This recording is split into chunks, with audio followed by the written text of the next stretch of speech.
I'm Andy with Competitive Cyclist, and this is the Continental Aero 111 tubeless tire.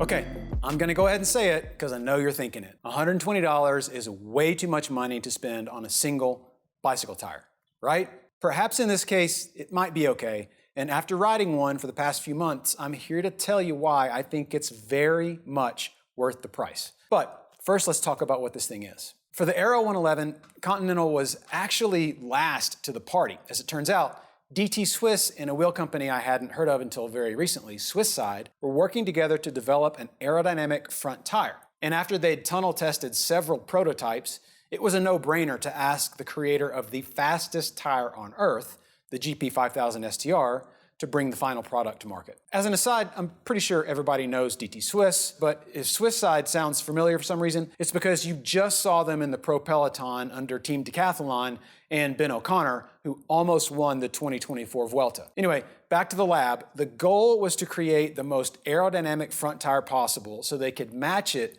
with their latest generation of wheels. After tons of experimentation, prototyping, and testing, they landed on the design you see here. These squares are called vortex generators, and they're pretty special because they create, you guessed it, vortices around the surface, which attached the airflow to both the tire and the rim, effectively turbocharging the sailing effect, also known as drag reduction. But here's what's new. This phenomenon begins occurring at a very low speed, around 18 miles per hour. So what this tire has done is effectively democratize speed. The Aero 111 makes it easy for everyone, even us amateurs, to pick up a little performance for a little extra dough. As an added bonus, the Aero 111 also creates a linear response to crosswinds. You know, when that gust hits your front wheel and steers the bike kind of out from under you, that's known as the steering moment. And with the 111 installed, the front end is far more stable in those crosswinds than it was before. And all that sounds great, but I can feel your skepticism, because I felt it too. For both this tire and the GP5000. I was told they were faster, but come on, really? We're at like $250, including tax and shipping for one of these, plus a GP5000 STR for the rear? That's about $50 more than a set of Vittoria Corsa Pros, or a Corsa Speed on the front, plus a Corsa Pro at the rear. And they only come in black, and you're limited to 26 or 29. But I'm here to tell you, none of that matters because it's every bit as fast as they say it is. As luck would have it, I picked up a 25C Vittoria Corsa Speed on eBay last year for like 30 bucks. I'd never installed it for some reason, so I pulled it off the shelf and threw it into the mix. Initially, I used an abbreviated version of my methodology from the Conti versus Vittoria shootout we did a few months ago. I chose a 1 mile loop with a climb, a descent, lots of 90-degree corners, and a tight hairpin and some flats, and rode my GP5000, then the Vittoria Speed, and ended on the 111. I chose 2 different tire pressures this time instead of 3, 60 and 80 PSI. And here's what I experienced. Like before, the GP5000 was surprisingly fast and very grippy at 60 PSI. At 80, it was faster with a noticeable decrease in ride quality. But there was no sponginess or sluggishness at all at this pressure, and they were super sticky in the corners. The 25C Vittoria wasn't great at 60 PSI, so I boosted it up to 70, and it felt better. Quick, responsive, and stable through the corners, but still not as fast as the GP5000, even after I pumped it up to 80 PSI. The 29C Aero 111 I tested was a revelation at any PSI and at any speed. It feels faster at low and high speeds than both of the other tires, and handled corners with the stability and grip you expect from a GP5000. But the coolest thing was how quickly it got up to speed from a dead stop, and how quickly it accelerated and maintained speed when you started to sprint. So, like a supercar, both the 0 to 60 and the 80 to 100 times were head spinning. But that wasn't what made me do a serious double take. That happened a few days later on my go-to Saturday morning loop full of rollers. There's 2 spots in particular on that ride where I knew something was different. The first is a gravity cavity style W in the road, a short 20% descent with a little hump in the middle before an equally short 20% climb on the other side. Typically, I have to get out of the saddle on that other side and sprint at least 20 big, hard pedal strokes to make it over the short climb. This time, I stayed in the saddle and spun right up it, with only a short standing kick of about 5 strokes at the top. About 20 miles later, there's another descent with a short roller at the end that I've always had to pedal up. I've done this loop several hundred times, and this was the only time I was able to actually coast over the roller. I honestly didn't notice it until after I'd done it, so I turned around to see if it would happen again, and it did. Twice. Suffice it to say, in my experience, the advertised gains in aerodynamics, speed, and efficiency on the Conti Aero 111 are for real and absolutely worth the $30 to $40 premium you'll pay over a standard front tire. Okay, now let's bring Jono up for a quick Q&A.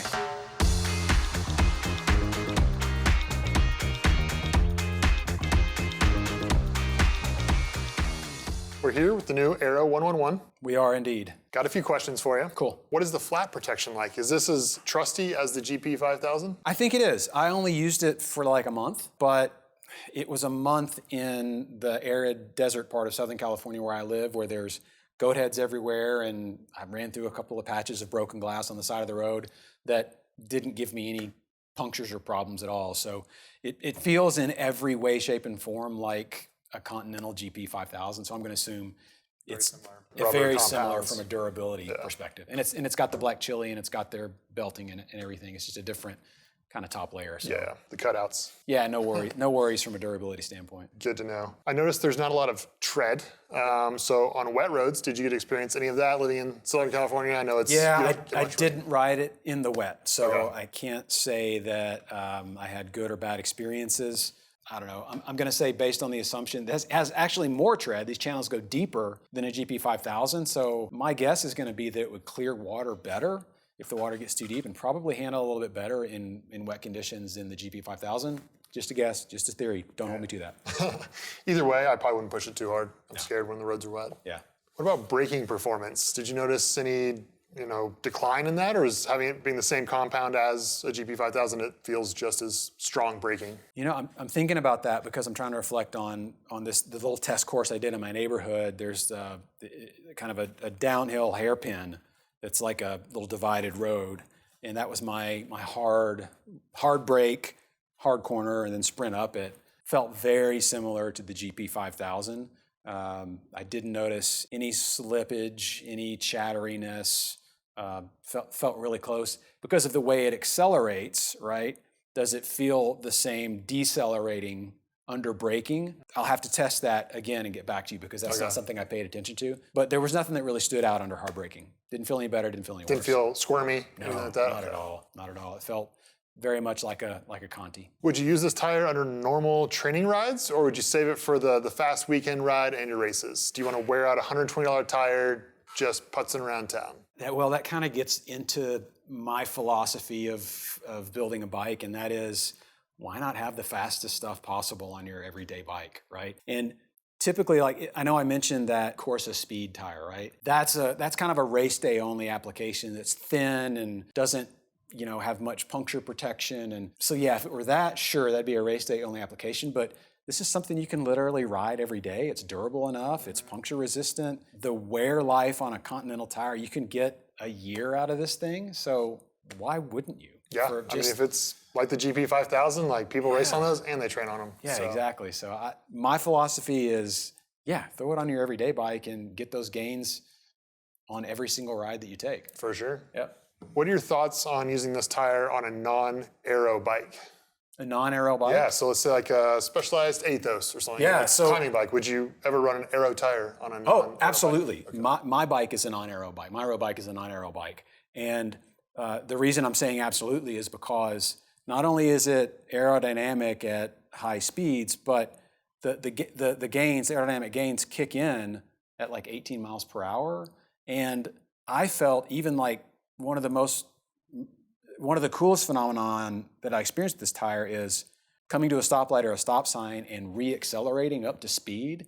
It got there so much faster than even the GP5000. And then on a climb, you want to hop out of the saddle, you want to attack, you want to accelerate a little bit on a section. There was far less resistance, and it was a lot quicker up to speed even when you're climbing. So yeah, I would absolutely put it on a climbing bike. Sweet. I actually threw this on my gravel bike.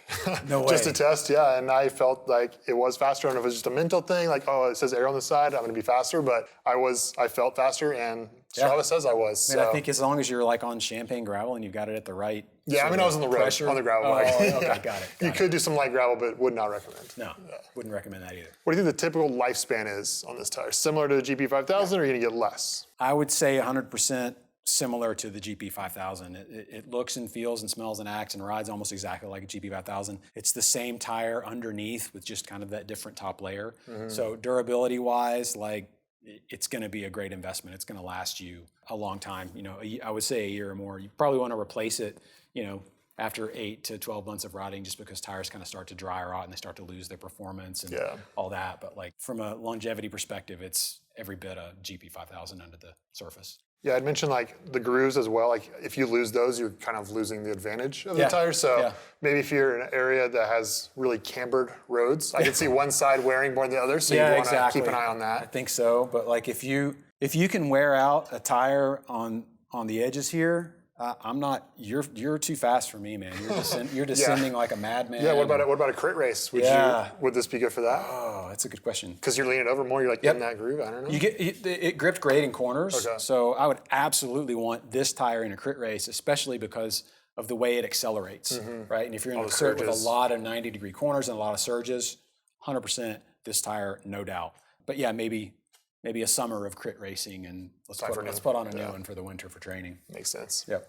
Last question. As an amateur cyclist, is this still a good investment? I know it's a pricey tire, but I think a lot of people do chase those marginal gains. And I mean, do you think it's worth it for the amateur, or is it just for that competitive cyclist? If your bike has tubeless, if you can accommodate a 26 or a 29-inch tire up front, and if it's time to buy new tires and you're looking at the GP5000s, put this one on the front. Yeah, give it Absolutely. a shot. Regardless of where you are on the spectrum of amateur to experienced, it's worth it, without a doubt, to spend the extra money and do that. You know, for a lot of riders, the Tuesday night ride that's their race. Oh, yeah. The Saturday morning ride, that's their race, right? So why not give yourself every possible advantage? Absolutely. No, I agree with you. Well, if you have any more questions about this tire or any tires that we do carry, reach out to one of our gearheads today. And if you like this video, be sure to like, comment, and subscribe. And we'll see you at the next gear review.